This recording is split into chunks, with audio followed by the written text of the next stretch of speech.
എങ്ങനെയാണ് വ്യത്യസ്ത മതങ്ങൾ ഇവിടെ ഉണ്ടായത്, സംജാതമായത് എന്നാണ് ബഹുമാനനായ സുഹൃത്ത് ചോദിച്ചിരിക്കുന്നത്. നല്ല ചോദ്യമാണ്. നമ്മൾ നേരത്തെ പറഞ്ഞ കാര്യങ്ങളുടെ ഒരു തുടർച്ച തന്നെയാണെന്നാണ് ഞാൻ മനസ്സിലാക്കുന്നത്. പിന്നെ ഒന്നുകൂടി ചുരുക്കി പറഞ്ഞാൽ, നമ്മൾ ഒരു ആദ്യ പിതാവിൽ നിന്നും ആദ്യ മാതാവിൽ നിന്നുമാണ് നമ്മളുടെ തുടക്കം. അതാണ് ഖുർആൻ നമ്മൾക്ക് പഠിപ്പിച്ചു തരുന്ന കാര്യം.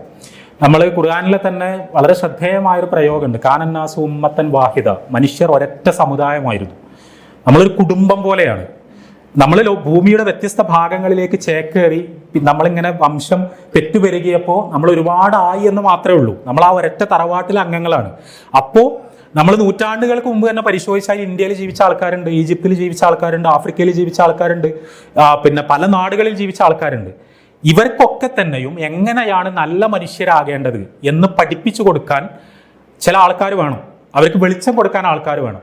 അതിനുവേണ്ടി പ്രപഞ്ചത്തിന്റെ രക്ഷിതാവ് പ്രവാചകന്മാരെ നിയോഗിച്ചു. ഖുർആനിന്റെ ഭാഷയിൽ പറഞ്ഞാൽ നബിമാരെ അല്ലെങ്കിൽ റസൂലുമാരെ നിയോഗിച്ചു എന്നാണ് ഖുർആൻ പറയുന്നത്. അങ്ങനെയുള്ള നബിമാർ, റസൂലുമാർ, അവർ മനുഷ്യർ തന്നെയാണ്, നമ്മളെപ്പോലെ തന്നെയുള്ള മനുഷ്യരാണ്. അപ്പോൾ ഒരു കൂട്ടം മനുഷ്യർ ഒരു നാട്ടിൽ ജീവിക്കുന്നു. അവരുടെ കൂട്ടത്തിൽ ഒരു നല്ല മനുഷ്യനെ ദൈവം പ്രത്യേകമായി തെരഞ്ഞെടുക്കുന്നു. ആ നല്ല മനുഷ്യന് വെളിപാടുകൾ കൊടുക്കുന്നു, ദിവ്യബോധനങ്ങൾ കൊടുക്കുന്നു, വേദഗ്രന്ഥങ്ങൾ അവതരിപ്പിച്ചു കൊടുക്കുന്നു. ആ മനുഷ്യൻ മറ്റു മനുഷ്യർക്ക് അത് പഠിപ്പിച്ചു കൊടുക്കുന്നു. ആ മനുഷ്യനെയാണ് നമ്മൾ പ്രവാചകൻ എന്ന് വിളിക്കുന്നത്. അങ്ങനെ ലോകത്തിന്റെ വ്യത്യസ്ത ഭാഗങ്ങളിൽ പ്രവാചകന്മാരുടെ നിയോഗം ഉണ്ടായി. അവരിൽ പലർക്കും വേദഗ്രന്ഥങ്ങൾ അവതരിപ്പിക്കപ്പെട്ടു. പക്ഷേ പിൽക്കാലത്ത് എന്താ സംഭവിച്ചതെന്ന് വെച്ചാൽ, ഖുർആൻ പറയുന്ന കാര്യം, ഈ പ്രവാചകന്മാരെല്ലാം പഠിപ്പിച്ചത് ഒരേ സന്ദേശങ്ങളാണ്. ലോകത്തിന്റെ വ്യത്യസ്ത ഭാഗങ്ങളിലേക്ക് നിയോഗിക്കപ്പെട്ട എല്ലാ പ്രവാചകന്മാരും പഠിപ്പിച്ചത് ഒരേ സന്ദേശങ്ങളാണ്. ആ വേദഗ്രന്ഥങ്ങളിലെല്ലാം ഉണ്ടായിരുന്നത് ഒരേ ആശയങ്ങളാണ്. നമ്മൾ ഭാരതീയ വേദങ്ങൾ പരിശോധിച്ചാൽ, ആ വേദങ്ങളുടെ അടിസ്ഥാനത്തിൽ ദയാനന്ദ സരസ്വതിയെ പോലുള്ള മഹർഷിമാർ ആ വേദങ്ങൾക്ക് നൽകുന്ന വ്യാഖ്യാനങ്ങളുണ്ട്. ആ വ്യാഖ്യാനങ്ങളിൽ ഈ പ്രപഞ്ചത്തിന്റെ രക്ഷിതാവിനെ മാത്രം ആരാധിക്കാൻ, പ്രാർത്ഥിക്കാനുള്ള കൽപ്പനകൾ ആ വേദങ്ങളിൽ ഉണ്ട് എന്ന് അദ്ദേഹം വ്യാഖ്യാനിക്കുന്നു. ഞാൻ അതിനെക്കുറിച്ച് അഭിപ്രായം പറയേണ്ട ആളല്ല. ഞാൻ പറയുന്നത് സ്വാമി ദയാനന്ദ സരസ്വതിയെ പോലുള്ള ഒരു പണ്ഡിതൻ ആധുനിക കാലഘട്ടത്തിൽ പോലും ഭാരതീയ ചതുർവേദങ്ങളിൽ നിന്ന് ഉദ്ധരണികൾ ഉപയോഗിച്ചുകൊണ്ട് പ്രപഞ്ചത്തിന്റെ രക്ഷിതാവിനെ മാത്രമാണ് നമ്മൾ ആരാധിക്കേണ്ടത് എന്ന് അദ്ദേഹം പറയുന്നു. അത് ഖുർആൻ പറയുന്നത് എന്തുകൊണ്ടാന്ന് വെച്ചാൽ, ലോകത്തിന്റെ വ്യത്യസ്ത ഭാഗങ്ങളിലേക്ക് വന്ന പ്രവാചകന്മാരൊക്കെ ഇതേ ആശയങ്ങളാണ് പഠിപ്പിച്ചതെന്നാണ് ഖുർആൻ പറയുന്നത്. ഭാരതത്തിലേക്ക് കടന്നു വന്ന പ്രവാചകന്മാരും പഠിപ്പിച്ചത് അത് തന്നെയാണ്, പ്രപഞ്ചത്തിന്റെ രക്ഷിതാവിനെ മാത്രമേ നിങ്ങൾ ആരാധിക്കാവൂ എന്നാണ്. അങ്ങനെ ലോകത്തിന്റെ വ്യത്യസ്ത ഭാഗങ്ങളിലേക്ക് പ്രവാചകന്മാരുടെ നിയോഗം ഉണ്ടായി. പക്ഷേ എന്ത് സംഭവിച്ചു എന്ന് ചോദിച്ചാൽ, കുറെ കഴിഞ്ഞപ്പോൾ ഈ പ്രവാചകന്മാർ മരിച്ചുപോയി. ആ പ്രവാചകന്മാർക്ക് ശേഷം പുരോഹിതന്മാർ കടന്നു വന്നു. അങ്ങനെ നൂറ്റാണ്ടുകളിലൂടെ മുന്നോട്ട് പോയപ്പോൾ ചെറിയ ചെറിയ മാറ്റങ്ങൾ അവരുടെ അധ്യാപനങ്ങളിൽ വരാൻ തുടങ്ങി. അങ്ങനെയാണ് വ്യത്യസ്ത മതങ്ങൾ ഉണ്ടായത്. ആ മാറ്റങ്ങളിൽ ചിലത് വളരെ തീവ്രമായ മാറ്റങ്ങളായിരുന്നു. അതായത് പ്രവാചകന്മാർ പഠിപ്പിച്ച യഥാർത്ഥ സന്ദേശത്തിന് ഘടകവിരുദ്ധമായ മാറ്റങ്ങളായിരുന്നു. അങ്ങനെയാണ് മതങ്ങൾക്കിടയിൽ വ്യത്യാസങ്ങൾ ഉണ്ടായത്. മതങ്ങൾക്കിടയിൽ ഒരുപാട് സാമ്യതകൾ ഉള്ളതുപോലെ തന്നെ വ്യത്യാസങ്ങളുണ്ട്, നമുക്കറിയാം. ആ വ്യത്യാസങ്ങൾ ഉണ്ടായത് ഇതുകൊണ്ടാണ്.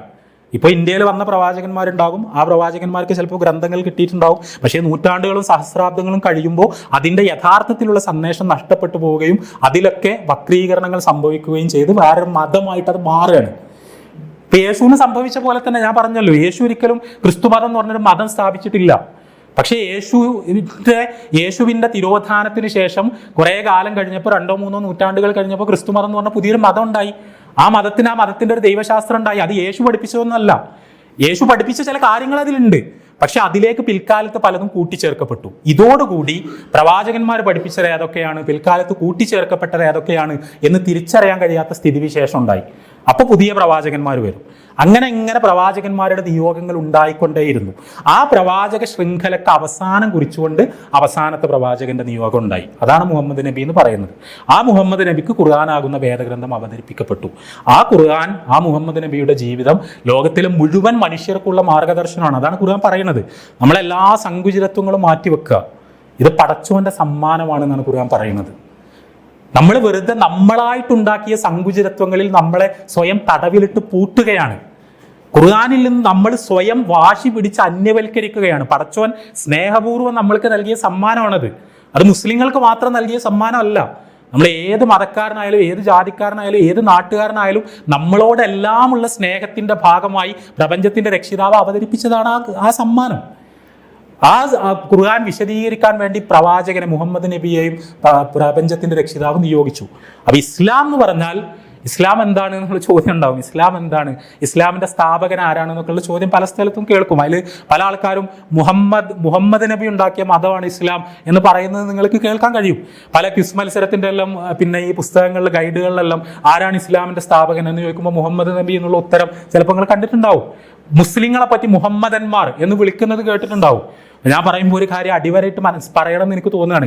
യേശു ദൈവമല്ല എന്നല്ല ഖുർആൻ പറയുന്നത്. യേശു ദൈവമല്ല, മുഹമ്മദ് നബിയും ദൈവമല്ല, ഒരു മനുഷ്യനും ദൈവമല്ല, ഒരു സൃഷ്ടിയും ദൈവമല്ല. അതാണ് ഇസ്ലാമിന്റെ വീക്ഷണം. അതല്ലാതെ അത് ഏതെങ്കിലും ഒരാളെ പറ്റി പറയുന്നതല്ല. ഇപ്പൊ ഭാരതത്തിൽ പൂജിക്കപ്പെടുന്ന കുറെ പ്രകൃതി വസ്തുക്കളും പ്രകൃതി പ്രതിഭാസങ്ങളും പുണ്യപുരുഷന്മാരും എല്ലാം ഉണ്ട്. അവയൊന്നും ദൈവങ്ങളല്ല എന്ന് പറഞ്ഞിട്ട് അതിനു പകരം മുഹമ്മദ് നബിയെ ദൈവമാക്കിയല്ല ഖുർആൻ ചെയ്യുന്നത്. അവയൊന്നും ദൈവങ്ങളല്ല, അവയൊന്നും ദൈവങ്ങളല്ലാത്തതുപോലെ മുഹമ്മദ് നബിയും ദൈവമല്ല. മുഹമ്മദ് നബിയെ ആരെങ്കിലും ആരാധിച്ചാൽ, മുഹമ്മദ് നബിയെ ആരെങ്കിലും ദൈവമായി സ്വീകരിച്ചാൽ, മുഹമ്മദ് നബിയെ ആരെങ്കിലും പൂജിച്ചാൽ അയാൾ ഇസ്ലാമിൽ തന്നെ പുറത്താണ്. കാരണം അത് മറ്റേ ബഹുദൈവാരാധനയെ പോലെ തന്നെയുള്ളൊരു ബഹുദൈവാരാധനയാണ്. ഇസ്ലാം അതിന് 100% എതിരാണ്. ഇസ്ലാം പഠിപ്പിക്കുന്ന കാര്യം യേശുവാണെങ്കിലും മോശയാണെങ്കിലും ഭാരതത്തിൽ ജീവിച്ച ധർമ്മസംസ്ഥാപകരായി അറിയപ്പെടുന്ന മനുഷ്യരാണെങ്കിലും മുഹമ്മദ് റസൂലുള്ളാഹി സ്വല്ലല്ലാഹു അലൈഹി വസല്ലമയാണെങ്കിലും ആരാണെങ്കിലും അവരൊക്കെ സൃഷ്ടികളാണ്. ആ സൃഷ്ടികളെ മുഴുവൻ പടച്ചൊരു സ്രഷ്ടാവുണ്ട്. ആ സ്രഷ്ടാവിനെ മാത്രമാണ് നിങ്ങൾ ആരാധിക്കേണ്ടത്. ആ സ്രഷ്ടാവിനെ ആരാധിച്ച് കാണിച്ചു തരികയാണ് മുഹമ്മദ് നബി ചെയ്തത്. അല്ലാതെ അദ്ദേഹത്തെ ആരാധിക്കാൻ വേണ്ടി ആവശ്യപ്പെടുകയല്ല. ആ സ്രഷ്ടാവിനെ എങ്ങനെയാണ് ആരാധിക്കേണ്ടത് എന്ന് നമ്മൾക്ക് കാണിച്ചു തരാണ്, വിശദീകരിച്ച് തരാണ് യഥാർത്ഥത്തിൽ മുഹമ്മദ് നബി ചെയ്തത്. ഇവിടെ മതങ്ങൾ എന്നൊക്കെ പറയുമ്പോൾ അതുകൂടി പറഞ്ഞിട്ട് ചോദ്യത്തിന്റെ ഉത്തരം ഞാൻ അവസാനിപ്പിക്കുകയാണ്. ഇസ്ലാം എന്ന് പറഞ്ഞാൽ എന്താണ്? ഇസ്ലാം എന്ന് പറഞ്ഞാൽ ഒരു മതമാണെന്ന് നമ്മൾ പലപ്പോഴും മനസ്സിലാക്കും. അവിടെ മതം എന്ന് പറയുമ്പോൾ നമ്മളുടെ മനസ്സിൽ ഇപ്പൊ ക്രിസ്തു മതം എന്ന് പറഞ്ഞാൽ എന്താണ്? ശരിക്ക് ക്രിസ്തു എന്ന് പറയുന്നത് ഒരു വ്യക്തിയുടെ പേരാണ്. ഹിന്ദു മതം എന്ന് പറഞ്ഞാൽ എന്താണ്? ഹിന്ദു എന്ന് പറയുന്നത് ഒരു പ്രദേശത്തിന്റെ പേരിൽ നിന്നുണ്ടാകുന്നതാണ്. അപ്പൊ നമ്മൾ സിന്ധു, ഭാരതം എന്ന് പറയുമ്പോൾ സിന്ധു നദിയുടെ തീരത്ത് ജീവിച്ചിരുന്ന ആളുകൾ, അവരെ പേർഷ്യക്കാരും അറബികളും വിളിച്ച പേരാണ്. ആ നദിയെ അവർ ഹിന്ദു എന്ന് വിളിച്ചു. അതുകൊണ്ട് അവർക്ക് ഹിന്ദുക്കൾ എന്നുള്ള പേരുണ്ടായി. ഇപ്പോഴും അറബികൾ, ഹിന്ദികൾ എന്ന് പറയുന്നത് എല്ലാ ഇന്ത്യക്കാരെയുമാണ്. ആ പ്രദേശത്ത് ജീവിച്ചവർക്കുള്ള പേരായിരുന്നു അത്. ബുദ്ധമതം എന്ന് പറഞ്ഞാൽ ഒരു വ്യക്തിയുമായി ബന്ധപ്പെട്ട് നിൽക്കുന്ന ഒരു പേരാണ്. ഇസ്ലാം എന്ന് പറഞ്ഞാൽ അങ്ങനത്തെ ഒരു പ്രയോഗമേ അല്ല.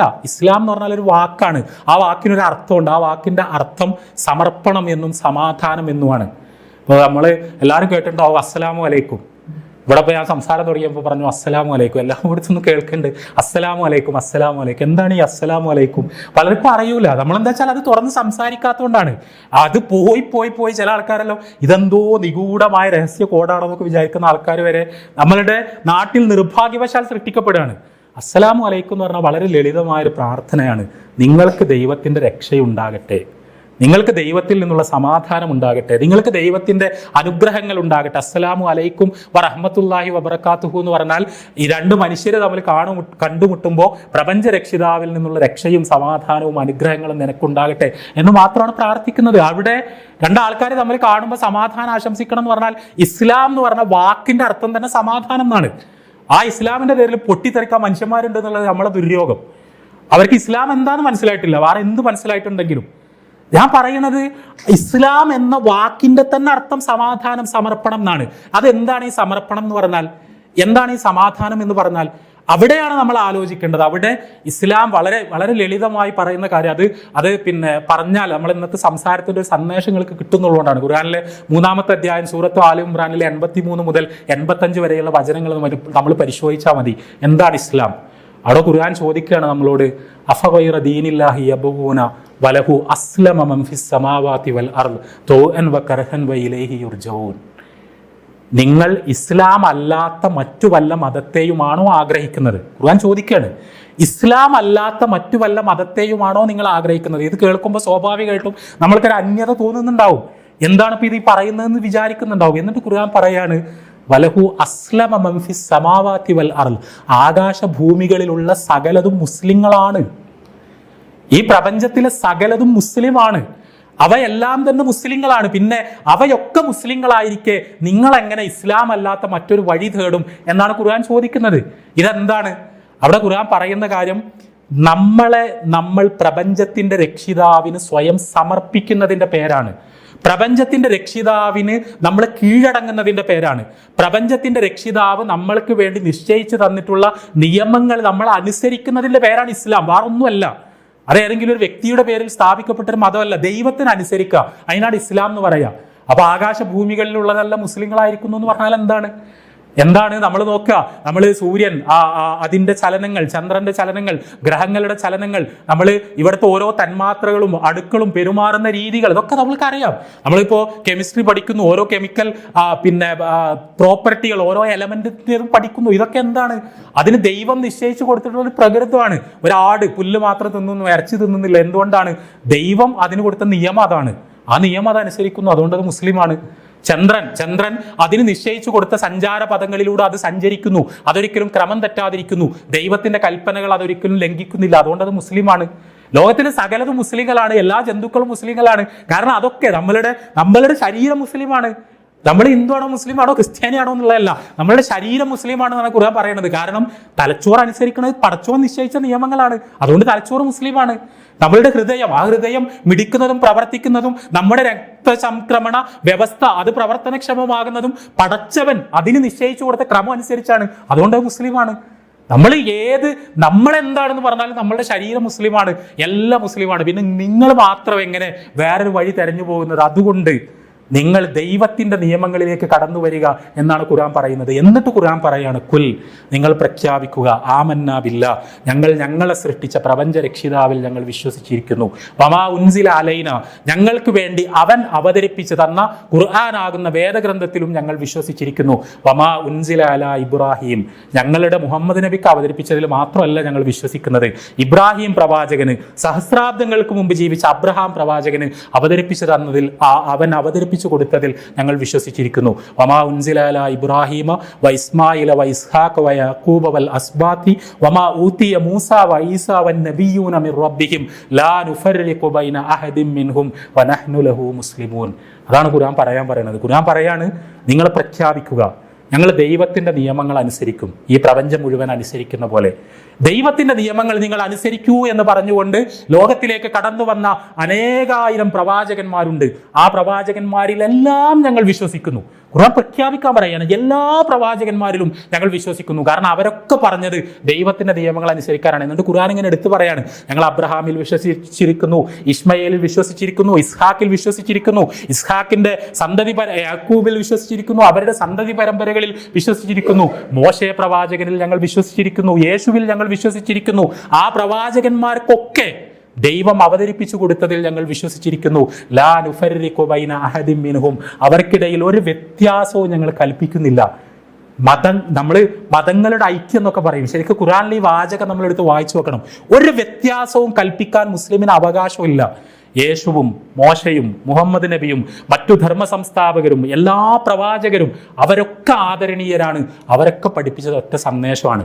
ആ സന്ദേശം പിന്തുടരുന്നതിൻ്റെ പേരാണ് ഇസ്ലാം. അതല്ലാതെ ആ സന്ദേശങ്ങളുടെ പിൽക്കാല ബാക്കി പത്രങ്ങളായി കലർപ്പുകളോടുകൂടി അവിടെയും ഇവിടെയും സ്ഥാപിക്കപ്പെട്ടിട്ടുള്ള വ്യത്യസ്ത വിശ്വാസധാരകളിൽ ചേരുന്നതിന് പകരം ആ പ്രവാചകന്മാരൊക്കെ പഠിപ്പിച്ച യഥാർത്ഥ സന്ദേശത്തിലേക്ക് മടങ്ങുക എന്നതാണ് നമ്മുടെ ജീവിത ദൗത്യം എന്ന് ഖുർആൻ പഠിപ്പിക്കുന്നു.